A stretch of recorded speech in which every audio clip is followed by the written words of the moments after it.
जाने हनुमान जी की मृत्यु का सच, आखिर कैसे हुई थी हनुमान जी की मृत्यु और कैसे हनुमान जी फिर से हुए थे एक ही मात्रा जीवित। जाने इस कथा में रामायण में हनुमान जी की वीरता की कहानी का जिक्र हर जगह मिलता है। इन्हें भगवान शिव का अंशावतार और चिरंजीवी भी कहा गया है। ऐसी भी कथा है कि भगवान राम ने सृष्टि के अंत तक हनुमान जी को पृथ्वी पर सशरीर रहने का वरदान दिया है।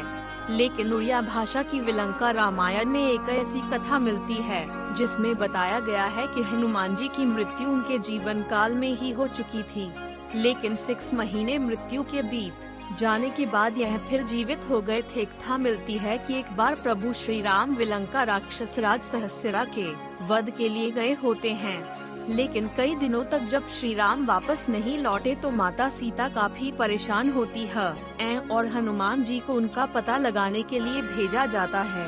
हनुमान जी श्री राम की खोज में विलंका पहुंचते हैं। वहां राक्षस राज की परेशानी देखकर वह समझ जाते हैं कि उनके प्रभु विलंका में ही हैं। लेकिन तमाम कोशिशों के बाद भी उन्हें श्री राम का पता नहीं चल पाता। इसके बाद वह राजभवन से बाहर निकलकर नगर में श्री राम की खोज में निकलते हैं। उधर राक्षस राज ने विलंका के द्वार पर एक ग्राम देवी को नियुक्त कर रखा था जो शत्रुओं को पहचान कर उनका अंत कर देती थी।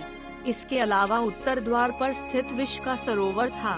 वहीं उसके दक्षिण की ओर एक और तालाब था। जब भी कोई व्यक्ति मित्र भाव से दुर्ग में प्रवेश करता था और उस सरोवर या तालाब का जल पीता था तो वह आसानी से दुर्ग में प्रवेश कर लेता था।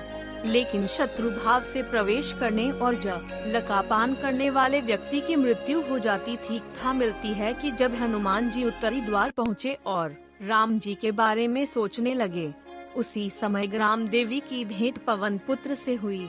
उन्होंने पहचान लिया कि यह तो श्री राम के सेवक है। इसके बाद ग्राम देवी हनुमान जी के गले में बैठ गई, जिससे हनुमान जी का गला प्यास से सूखने लगा।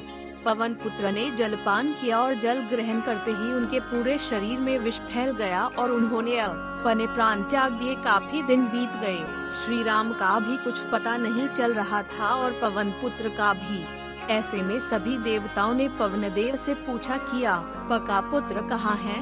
वह भी काफी परेशान हुए कि कहाँ है हनुमान। डंडा सबने ढूंढना शुरू किया तो बृहस्पति देव ने बताया कि हनुमान जी की विलंका में मृत्यु हो चुकी है। इसके बाद वायुदेव दुखी हो गए। सृष्टि में वायु का संचार रुक जाने से जीवों के प्राण संकट में आ गए। यह स्थिति देखकर सभी देवताओं ने वायुदेव से कहा कि छोटी ई की मात्रा वह सभी उनके पुत्र को जीवित कर देंगे, लेकिन वह अपना क्रोध शांत कर ले। इसके बाद कथा मिलती है कि सभी देवता विलंका गए और अमृत वर्षा और संजीवनी मंत्र से हनुमान जी को पुनर्जीवित कर दिया। इस तरह हनुमान जी 6 माह के बाद फिर से जीवित हो उठे।